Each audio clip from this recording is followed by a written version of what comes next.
हाँ गीतांजलि, तुम सही कह रही हो, पर तुम टाइम से आ जाना, भूलना मत। मम्मी जी, गीतांजलि मैं तुम्हें थोड़े देर बाद कॉल करती हूँ। हाँ बोलो। मम्मी जी, वो मैं कह रही थी कि आज मेरी पहली रसोई है, तो आप मुझे बता देते कि खाने में क्या बनाना है। वो सब तो ठीक है, पर ये तुमने क्या पहन रखा है? क्यों मम्मी जी, इसमें क्या हुआ? ये क्या फटी पुरानी साड़ी पहन रखी है? ऐसे तो हमारे घर के नौकर भी नहीं पहनते। देखो, ये साड़ी वगैरह पहनना तुम्हारे यहाँ चलता होगा, ये सब हमारे यहाँ नहीं चलता। हमारे स्टैंडर्ड के कपड़े पहना करो तुम। इतने तो डिजाइनर सूट वगैरह लाकर मैंने दिए हैं, वो सब पहनो। ये क्या पहन रखा है? पर मम्मी जी, इस साड़ी में ऐसी क्या दिक्कत है? क्या ठीक है, इसमें अच्छा क्या है वो समझा दो मुझे। वो बेबी पिंक कलर की नई तरह की मैक्सी ड्रेस लाई थी मैंने तुम्हारे लिए, वो क्यों नहीं पहनी है? ये क्या साड़ी लपेट कर आ गई हो? मम्मी जी, हमारे यहाँ ऐसे कपड़े नहीं पहनते थे ना, तो मुझे थोड़ा अनकंफर्टेबल लग रहा था, तो मैंने सोचा पहले खाना बना लेती हूँ, फिर वो कपड़े पहन लूंगी। यही तो बता रही हूँ कि ये तुम्हारा मायका नहीं है, ससुराल है तुम्हारा, और अब तुम इस घर का हिस्सा हो। हमारे स्टैंडर्ड्स में रहना सीखो। मेरी दोस्त वगैरह आएंगी तो तुम्हें इस तरीके से धोती के कपड़े में लपटा हुआ देख करके मेरे बारे में क्या सोचेंगी? मेरी तो पूरी रेपुटेशन खराब कर दोगी तुम। आखिरी बार कह रही हूँ तुम्हें, तुम इस घर का हिस्सा हो अब। यहाँ पर जैसे रहते हैं वैसे रहना सीख लो, और ये खाना वगैरह बाद में बना लेना, तुम पहले जाकर कपड़े चेंज करो। ठीक है मम्मी जी।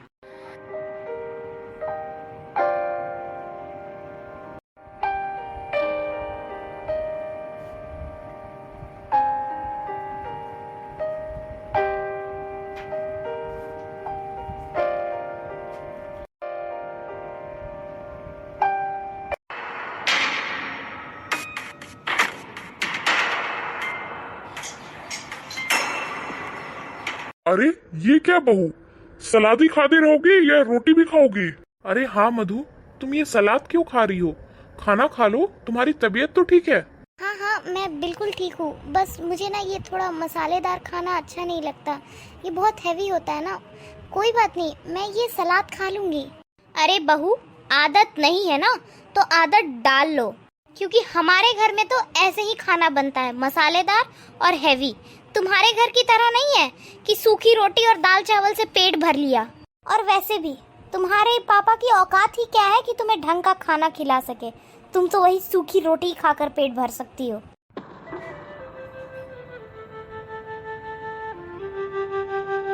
सही कहा मम्मी जी, मेरे पापा की क्या औकात कि मुझे इतना महंगा खाना खिला सके। और एक बात बताऊं मम्मी जी, जो खाना मुझे घर में मिलता था ना, उस खाने में इतना स्वाद था ना, इतना प्यार था कि मैं एकदम मस्त होकर सो जाती थी खाना खाने के बाद। और आप जानती हैं मम्मी जी, मुझे यहाँ आए हुए केवल 4 ही दिन हुए हैं। आपके तानों ने ना मेरी भूख ही मिटा दी है। मुझे तो लगता है कि मैं कुछ महीने ना भी खाऊं ना तो मेरा पेट भरा ही रहेगा। आपको पता है मम्मी जी, अगर प्यार से 2 निवाले भी खिलाए जाए ना तो उससे पेट और मन दोनों तृप्त हो जाता है, और उसके आगे ये 56 भोग कोई मायने नहीं रखता। अम्मी जी, ये स्टैंडर्ड कपड़े, ज्वेलरीज, ये सब पहनकर अगर हम कंफर्टेबली फील ना करें तो इन सब का क्या फायदा? ये सब ना दुनिया का सिर्फ चकाचौंध है और कुछ नहीं। एक बार, बस एक बार मम्मी जी, आप मेरी जगह पर अपनी बेटी को रख कर देखिए। अगर उसकी सास भी इस तरीके से व्यवहार करेगी तो आपकी बेटी को अच्छा लगेगा? अपनी बेटी की छोड़िए, आप जब ये सब जानिएगा तो आपको अच्छा लगेगा कि आपकी बेटी के साथ ऐसा बर्ताव हो रहा है। मैं जानती हूँ कि मैंने थोड़ा ज्यादा बोल दिया, पर मुझे माफ कीजिएगा। अरे मधु, तुम मम्मी से माफी क्यों मांग रही हो? इसमें तुम्हारी कोई गलती नहीं है, और अगर तुम्हें ऐसा ही सादा खाना पसंद है तो तुम बिल्कुल ये सब खा सकती हो। हाँ माँ, आप इतना मधु को क्यों डांटती रहती है? हर छोटी बात पर उस पर गुस्सा करने लगती है। मैं काफी टाइम से ये सब कुछ देख रहा हूँ, और आपसे कोई बात छुपी तो नहीं है माँ। आपको तो पहले से पता था कि मधु का घर कैसा है, उसका रहन सहन कैसा है। उसके बाद भी तो आपने मेरे लिए इसे चुना ना, क्योंकि ये एजुकेटेड है और सुंदर है, और आप ही ने हमारी शादी करवाई। अब इसकी तरफ ऐसा बर्ताव कर रहे हो, आपकी प्रॉब्लम क्या है माँ? हाँ, मेरी बहन की भी तो शादी हुई है। अगर उसकी सास इस तरीके से उससे बर्ताव करेगी तो आपको अच्छा लगेगा? आपको खुशी मिलेगी क्या उससे? आपका भी तो दिल टूटेगा ना माँ। तो जब आप अपनी बेटी के ऊपर ये सब नहीं सह सकती तो फिर आप दूसरों की बेटी के साथ ऐसा कैसे कर सकती हैं? हाँ बेटा, वैसे तो तू बिल्कुल सही कह रहा है, मुझसे ना बहुत बड़ी गलती हो गई। बेटा मुझे माफ़ कर देना, मैंने तुम्हारे साथ बहुत गलत व्यवहार किया है।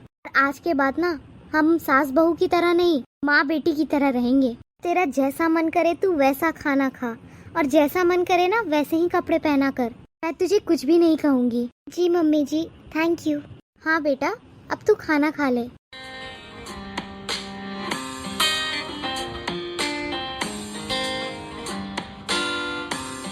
Guys, do like and subscribe the channel and share the stories with others.